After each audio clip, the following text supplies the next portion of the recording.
Olá, teremos neste vídeo 3 histórias reais que foram enviadas por inscritos aqui do canal. Se você curte relatos reais que fazem o coração disparar, já se inscreve agora no canal Marcelo Caixeta Sobrenatural. Ativa o sininho para não perder nenhum caso estranho que acontece à sua volta e prepara o fone de ouvido, porque a história de hoje parece ficção, mas aconteceu bem aqui, em terras brasileiras. História 1. Terror na Tusca. Amigo obsessivo invade república com faca. História real. Eu cursava o último ano de jornalismo na Unesp de Bauru, quando meus amigos lançaram uma ideia que mudou tudo. Visitar a lendária Tusca, a Taça Universitária de São Carlos, mistura de campeonato esportivo com carnaval fora de época, que arrasta estudantes da USP e da UFSCar para um fim de semana de música alta, repúblicas lotadas e ruas tomadas por latões de cerveja. Sempre torci o nariz para micaretas universitárias, mas era a última chance antes da formatura, e num rompante de agora ou nunca, aceitei.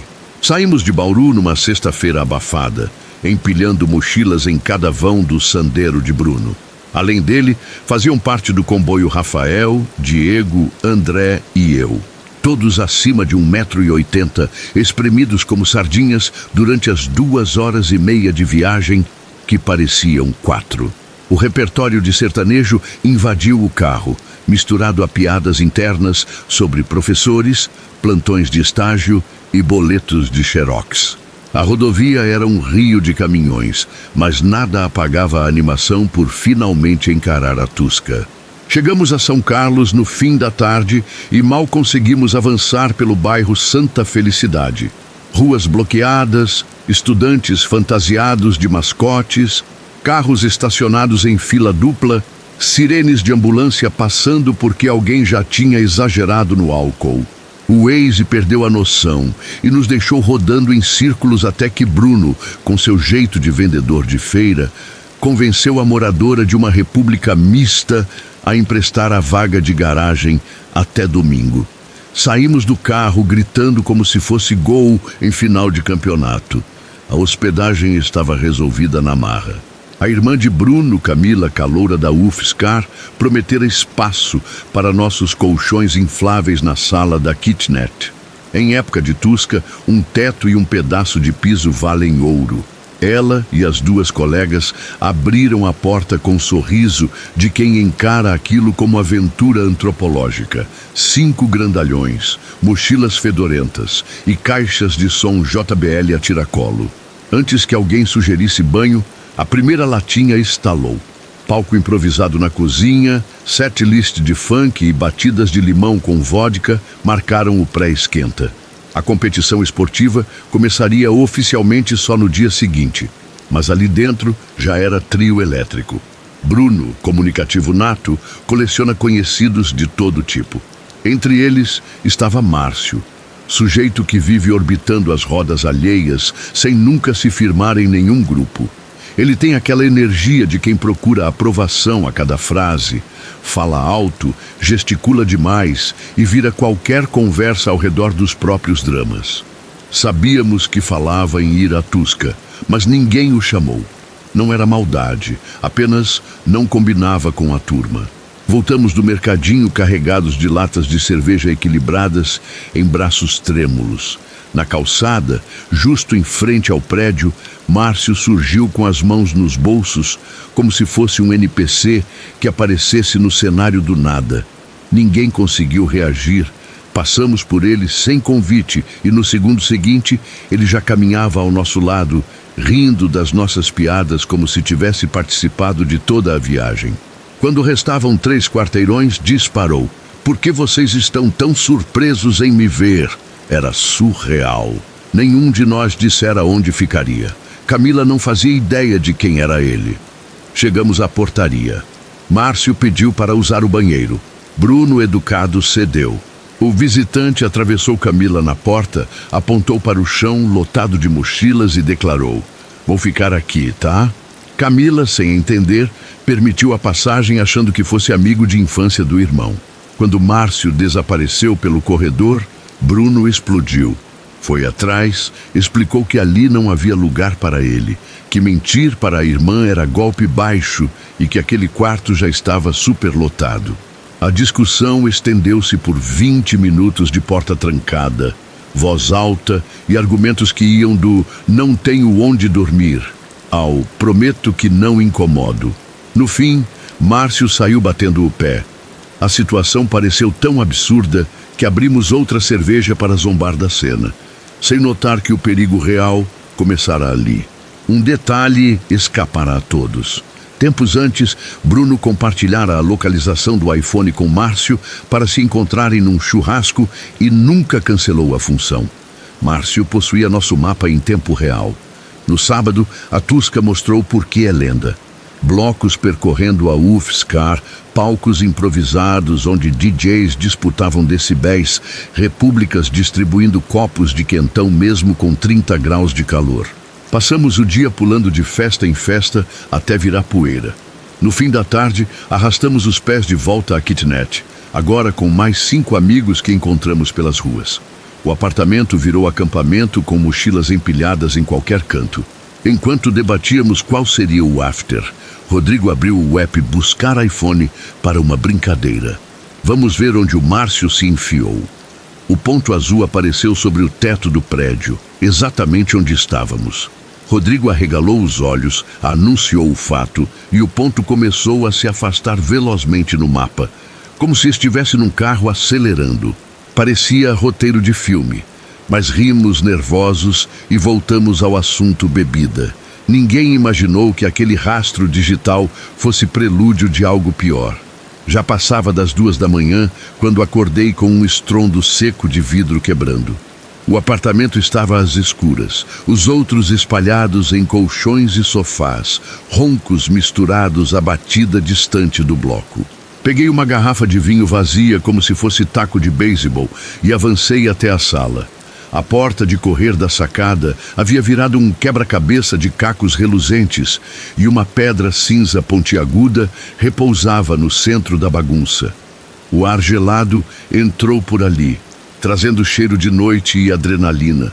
Meu corpo inteiro vibrou quando ouvi a maçaneta do armário balançar. Imobilizei-me. A ideia de que Márcio pudesse ter se infiltrado e quebrado a porta me fez imaginar o pior. Recuar parecia covardia, avançar podia me custar a vida. Escolhi o meio termo. Voltei ao quarto e sacudi Bruno pelo ombro. Ele levantou na hora, pegou a lanterna do celular e caminhou à frente com a calma tensa que só gente grande consegue fingir. Quando chegamos, o armário estava escancarado e vazio. Mas Bruno enfiou a mão lá dentro e puxou uma faca de chefe pesada, lâmina reluzindo à luz do corredor. Se eu tivesse aberto aquela porta, o corte teria sido meu. O pavor virou realidade palpável. Acordamos todos num segundo berro, revistamos cada centímetro da kitnet, desde o vão da geladeira até a caixa d'água do terraço. Nada de Márcio. Ligamos 190.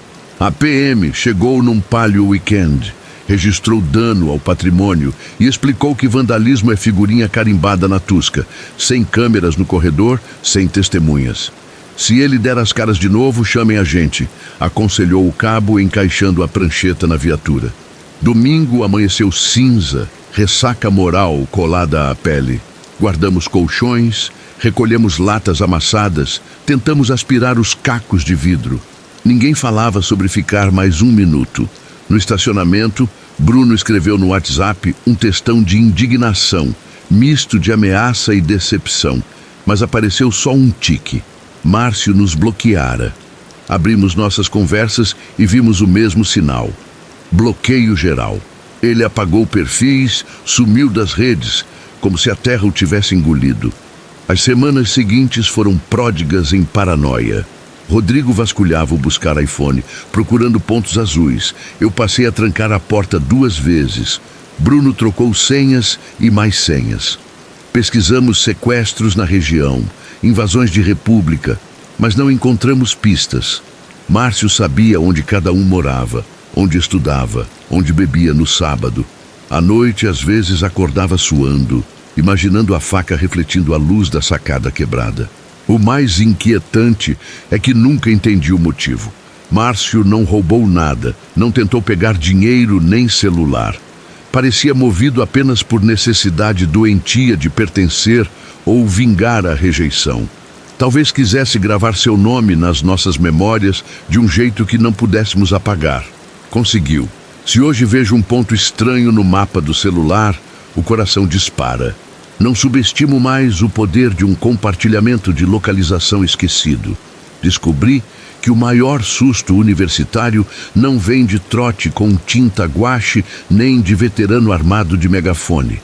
Brota de rostos familiares que atravessam limites sem pedir licença e às vezes seguram uma faca atrás da porta esperando você abrir.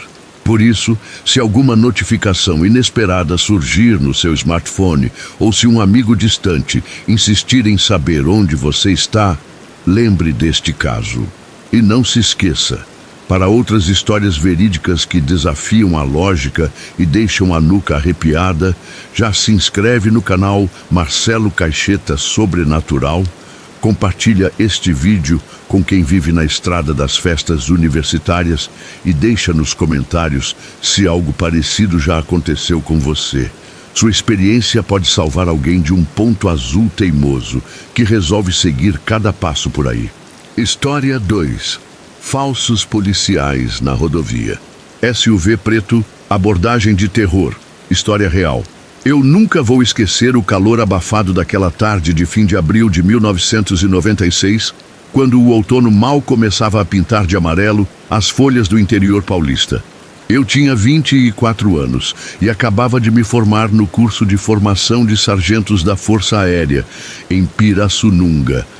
A sensação de liberdade era indescritível.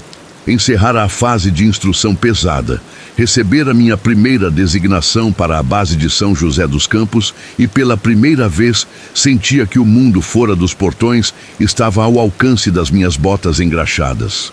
Dividia alojamento com 2 companheiros que se tornaram irmãos. Bruno, carioca falante, especialista em transformar qualquer tarefa em piada, e Larissa, paulistana destemida que pilotava o velho utilitário verde-oliva do esquadrão como se fosse um caça. Éramos inseparáveis dentro e fora do quartel, unidos pelo desejo de explorar cada quilômetro de estrada antes que o serviço nos engolisse de vez. Na véspera de um feriado prolongado, Bruno chegou ao rancho do efetivo exibindo um sorriso conspirador. Sentou-se à minha frente, bateu na mesa de metal como quem anuncia missão e disparou que não aguentava mais o refeitório. Queria dirigir até Campinas, comer algo decente, respirar o ar vibrante da cidade universitária e, se o horário permitisse, esticar até o Taquaral para ouvir música na beira da lagoa. Larissa ergueu a chave do utilitário com um tilintar provocador e disse que bastava abastecer. Eu aceitava qualquer desculpa para escapar do barulho do compressor e do cheiro de querosene de aviação que impregnava nossas fardas. Em menos de 1 hora, estávamos uniformizados apenas com camisetas civis, enchendo o tanque num posto à beira da rodovia Anhanguera, enquanto o sol se apressava a cair. O asfalto formava uma fita escura que cortava canaviais intermináveis. Ligamos o rádio, deixamos Renato Russo comandar o repertório e fizemos a estrada parecer palco particular. Falamos de tudo, das broncas do sargento de dia, das prováveis missões para a Amazônia, das famílias que nos aguardavam em lares distantes. A luz começava a dourar a cabine quando Bruno comentou, num tom que tentou parecer casual, que um carro escuro vinha atrás desde o último pedágio. Olhei pelo retrovisor interno. Um utilitário preto, provavelmente uma Chevrolet Trailblazer, mantinha a mesma distância sem ultrapassar nem ficar para trás. Nada alarmante, pensei. Mas Larissa, curiosa, mudou de faixa para ultrapassar um caminhão e o SUV repetiu o movimento com um atraso calculado. Repetimos a troca. Ele imitou de novo. Então, surgiram luzes vermelha e azul piscando atrás do para-brisa. Sem sirene. Parecia uma blitz da Polícia Rodoviária Federal, mas o veículo não tinha adesivo, apenas o giroflex improvisado. Larissa estacionou no acostamento. O utilitário preto parou logo atrás. O crepúsculo colava sombras densas ao redor quando a porta do motorista se abriu. Desceu um homem alto, vestido todo de preto. Calça tática, coturno, colete multifuncional, boné e óculos espelhados. Nenhum brasão, nenhuma inscrição PRF, nenhuma bandeira do Brasil. No peito carregava apenas um distintivo redondo, ilegível àquela luz. Ele não se aproximou da nossa janela de imediato. Preferiu circular pelo para-choque traseiro, examinando o interior do carro, lendo os adesivos de exercícios militares colados no vidro e, sobretudo, observando a pequena insígnia do Exército Brasileiro presa ao canto do para-brisa. Aquela demora gelou meu estômago. Bruno, impulsivo, abriu a janela e perguntou em voz firme: "Boa noite, senhor. Podemos ajudar em algo?" O homem não respondeu. Deslocou-se até a porta de Larissa e, em tom curto, exigiu carteira de habilitação e documento do veículo. A motorista respirou fundo, entregou os papéis e observou enquanto ele voltava ao SUV preto. Lá dentro, permaneceu tempo demais, conversando com alguém que não víamos. Sussurramos hipóteses: blitz irregular, tentativa de extorsão, talvez um assalto planejado. Nenhum de nós sabia como agir se ele apontasse uma arma. Nem sequer portávamos arma de fogo fora da base. O homem retornou, mas não veio sozinho. 2 portas traseiras se abriram e outros 2 sujeitos desceram, vestidos exatamente como ele, sem identificação. Formaram um V atrás do líder. Mãos vazias, postura relaxada demais para quem deveria zelar pela lei.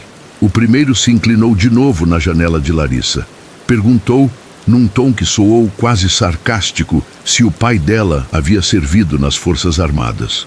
Larissa segurou o volante com força, mas respondeu com um sorriso controlado: "Não, meu pai é médico.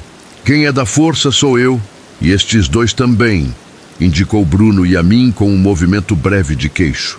Meu coração martelava, mas mantive o olhar firme. Por um segundo, o silêncio pareceu uma camada de gelo entre nós. O líder contraiu o maxilar, encarou os comparsas, devolveu devagar o documento e a CNH pela janela e disse apenas: "Reduzam a velocidade. Fica o aviso." Virou as costas, subiu no carro e bateu a porta. O SUV arrancou com tanta força que a brita do acostamento ricocheteou nas chapas do nosso utilitário. As luzes do giroflex se apagaram de imediato e, em poucos segundos, tudo o que restou foi a poeira suspensa pela fuga. Dentro do carro reinou silêncio sepulcral. Larissa engatou a primeira, entrou na pista e manteve 80 por hora, olhos grudados nos espelhos. A noite caiu de vez. Cada farol distante parecia suspeito. Nenhum de nós conseguiu fingir tranquilidade, mas continuamos até Campinas. Jantamos, tentamos relaxar à beira da lagoa, contudo o episódio pairava entre a gente como um cheiro de queimado que não se sabe de onde vem. Na volta, já tarde da noite, encostamos o carro na base e fomos direto para a cantina. A televisão do refeitório exibia o jornal local.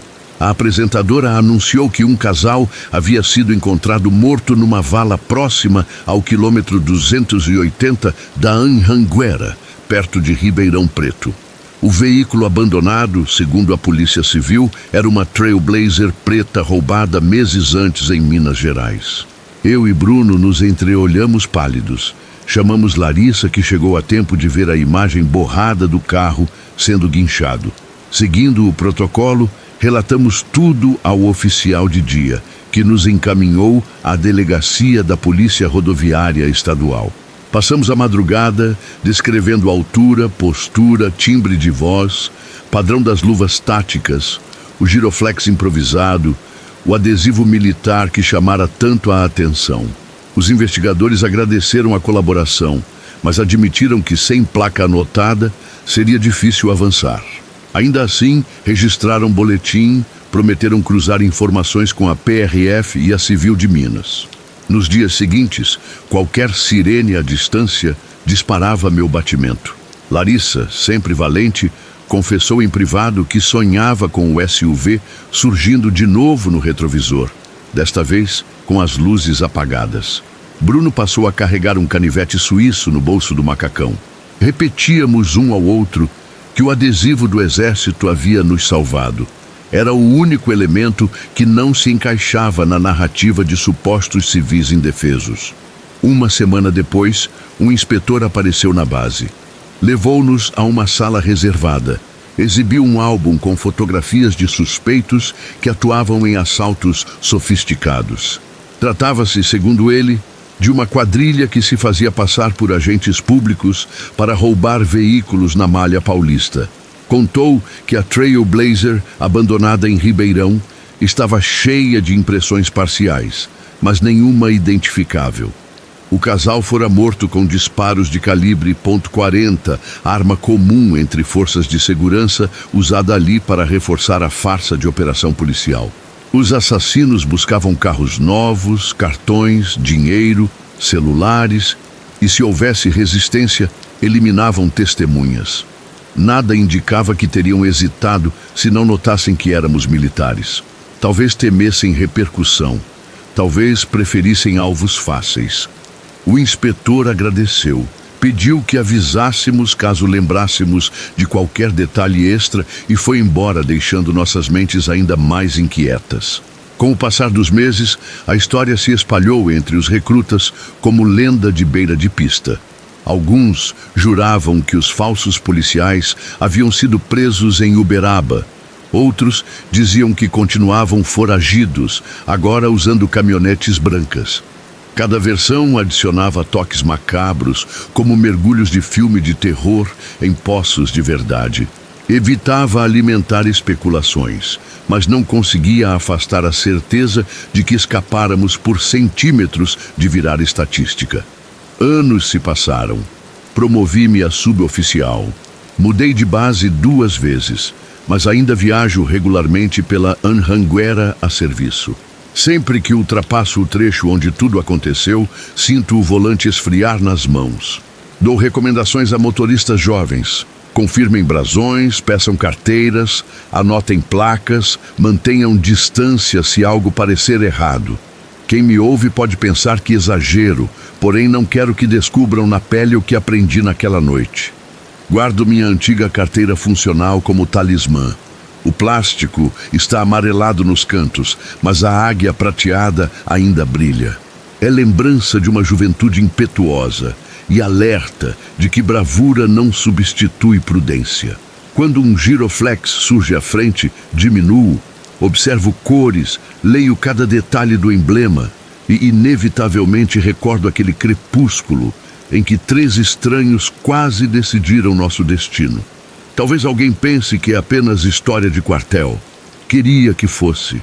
Há noites em que desperto suado, sonhando com a Trailblazer preta colada ao meu para-choque em alguma curva deserta da Dutra. E desta vez, não há distintivo militar que me proteja. Nesses instantes, acendo a luz, tomo água, seguro o recorte de jornal que guardo entre as páginas de um livro. A foto granulada do SUV guinchado me lembra que a morte pode vestir colete tático e colar um giroflex caseiro no painel. E que o verdadeiro uniforme da coragem é a cautela que carregamos dentro de nós, costurada a cada quilômetro percorrido. História 3. Falsos policiais na BR-262. SUV preto, viatura fake e terror na estrada. História real. Era final de abril, começo de outono no centro-oeste, quando o calor ainda fervilha no asfalto, mas o céu já exibe nuvens mais densas perto do pôr do sol. Eu me chamava Rafael Gomes, tinha 24 anos e acabara de concluir o estágio prático na base aérea de Campo Grande, onde fui designado como sargento de comunicações. Depois de meses de instrução pesada, desejei um sopro de liberdade antes que o trabalho de rotina tomasse conta da minha vida. Meus parceiros de alojamento eram Bruno Ribeiro, carioca espirituoso que nunca perdia a chance de transformar tensão em piada, e Larissa Martins, paulistana que dirigia qualquer viatura do esquadrão como se fosse um caça no exercício de tiro. Éramos inseparáveis no rancho, no hangar e fora dos portões, movidos pela vontade de aproveitar cada quilômetro de estrada que o soldo e o tempo livre permitissem. Na véspera de um feriado prolongado, Bruno surgiu com a típica expressão de plano mirabolante. Jogou a mochila sobre a mesa metálica do refeitório e anunciou que não suportava mais o cheiro de combustível de aviação nem a quentinha do rancho. Queria fazer um bate e volta até Curitiba, comer um sanduíche de carne de rua na Boca Maldita, caminhar pelas feiras do Largo da Ordem e, se sobrasse tempo, tomar um chopp artesanal olhando o vão livre do Museu do Olho. Larissa girou a chave do utilitário Chevrolet Bandeirante como quem brinda a missão e disse que bastava abastecer. Eu nem precisei de argumento. Qualquer desculpa era boa para deixar os aviões roncarem sozinhos por um dia. Abastecemos o carro num posto às margens da BR-262 ainda sob o sol das 4 da tarde. O tanque cheio, os pneus calibrados e a playlist de clássicos do rock nacional no volume certo transformavam a estrada numa promessa. Cortamos canaviais de folhas cortantes como lâminas ao sabor do vento, passamos pequenas cidades onde torres de igrejas pintavam o horizonte de branco, e o mundo parecia simples enquanto cantávamos Legião Urbana desafinados. Quando Campo Grande finalmente ficou para trás, a luz dourada inundou a cabine e o painel refletiu listras incandescentes nos nossos rostos. Foi nesse instante que Bruno se virou e comentou: "Vocês repararam naquele utilitário preto? Está colado na gente desde a praça de pedágio." Olhei pelo espelho central e vi um SUV escuro, talvez uma Trailblazer. Mantinha a distância constante, nem se aproximava nem caía para trás. Comentei que talvez fosse coincidência, mas registrei mentalmente a informação. Larissa, curiosa, mudou de faixa para ultrapassar um caminhão frigorífico. O SUV imitou o movimento. Ela tornou a pista original e ele repetiu a manobra com atraso exato de poucos segundos, quase como se calculasse nosso ritmo para não chamar atenção. Seguimos mais alguns quilômetros, corações levemente acelerados, quando luzes vermelha e azul se acenderam atrás do para-brisa escuro. Não havia sirene, apenas o giroflex improvisado. Tudo indicava uma viatura descaracterizada da PRF, mas estranhei a ausência de adesivo oficial. Larissa manteve a calma, sinalizou e encostou no acostamento poeirento, onde capim alto balançava sob o vento. A porta do SUV preto se abriu e um homem alto desceu calmamente. Vestia calça tática preta, coturnos engraxados, colete cheio de bolsos e boné sem logotipo. Um par de óculos espelhados escondia o olhar. No peito pendia um distintivo metálico redondo, mas a luz inclinada do entardecer tornava impossível decifrar qualquer brasão. Em vez de vir direto à janela do motorista, ele caminhou ao redor do nosso bandeirante, examinando o interior como se procurasse algo específico. Passou o olhar nos adesivos das manobras militares colados no vidro traseiro e estudou longamente um brasão minúsculo do Exército Brasileiro, lembrança do pai de Larissa. O silêncio dele foi mais inquietante que qualquer grito de autoridade. Bruno, impulsivo, abriu a janela do passageiro e tentou soar cordial. "Boa tarde, senhor. Houve alguma infração?" O homem não respondeu. Postou-se ao lado de Larissa e pediu, com voz áspera de quem não tenta ser simpático, a carteira de habilitação e o documento do veículo. Larissa entregou os papéis, mantendo a respiração controlada. O sujeito voltou ao SUV preto e ficou lá tempo demais, como se consultasse alguém ou combinasse algo. Eu sentia o ponteiro dos segundos martelar no meu peito, mas permaneci em silêncio, tentando captar detalhes. Marca do colete, costuras do boné, qualquer coisa que denunciasse se era ou não policial de verdade. Quando ele reapareceu, não veio sozinho. 2 portas traseiras se abriram e surgiram 2 homens, roupa idêntica, olhos frios, nenhum crachá. Formaram uma fileira atrás do líder. O primeiro se inclinou de novo na janela, quase tocando a farda civil de Larissa. Em tom que misturava curiosidade e ameaça, perguntou se o pai dela havia servido no exército. Larissa ergueu o queixo e manteve a voz estável. Meu pai é cardiologista. Militar aqui sou eu. Eles também. Somos da aeronáutica. A revelação fez o ar dentro do carro ficar pesado, como se o ambiente se enchesse de ozônio antes de um raio. O homem contraiu o maxilar, trocou um olhar rápido com os parceiros e deslizou os documentos de volta pela janela. Reduzam a velocidade. Isto é só um aviso. Sem acrescentar palavra, voltou ao volante. Os comparsas desapareceram dentro do SUV e o veículo arrancou, levantando uma nuvem de poeira que cobriu nosso capô. Ficamos paralisados por alguns segundos, ouvindo apenas o motor do nosso bandeirante tossir em marcha lenta. Larissa respirou fundo. Engatou primeira e entrou na pista com cautela, olhos nos espelhos. Ninguém falava, mas eu estava certo de que todos sentiam o mesmo gelo na espinha. A noite caiu devagar, espalhando constelações sobre os campos. Cada farol distante nos deixava tensos. Finalmente chegamos a Curitiba perto da meia-noite. O que deveria ser passeio virou tentativa frustrada de distração. Comemos um lanche tarde, demos uma volta apressada pela feirinha de madrugada e decidimos voltar ainda sem amanhecer, com medo de encontrar o SUV preto de novo. 3 dias depois, já de volta à rotina da base, o televisor da sala de recreação exibia o jornal regional. A repórter, com expressão grave, noticiava que um casal viajante fora encontrado morto numa vala às margens da BR-262, a menos de 100 quilômetros do ponto onde havíamos parado. O carro abandonado era uma Trailblazer preta roubada meses antes no interior de Minas Gerais. As vítimas foram executadas com tiros de pistola .40, calibre comum entre forças de segurança, o que levantava suspeita de criminosos disfarçados de agentes públicos. O sangue gelou nas veias. Desligamos a TV e corremos ao posto da Polícia Rodoviária Estadual em busca de qualquer pista. Descrevemos cada detalhe.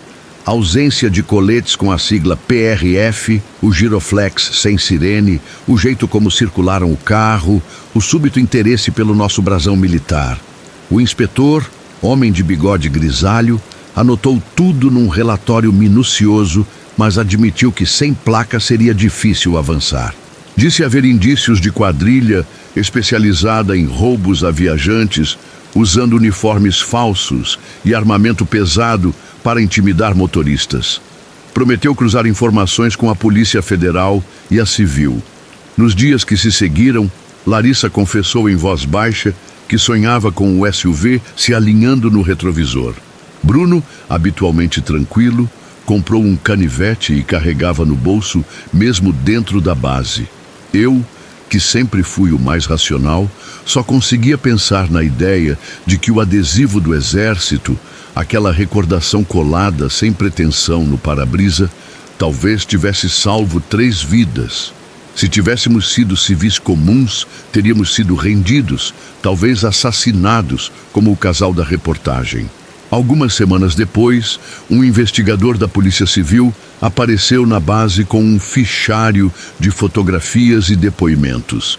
Explicou que rastreavam bandidos que se passavam por policiais.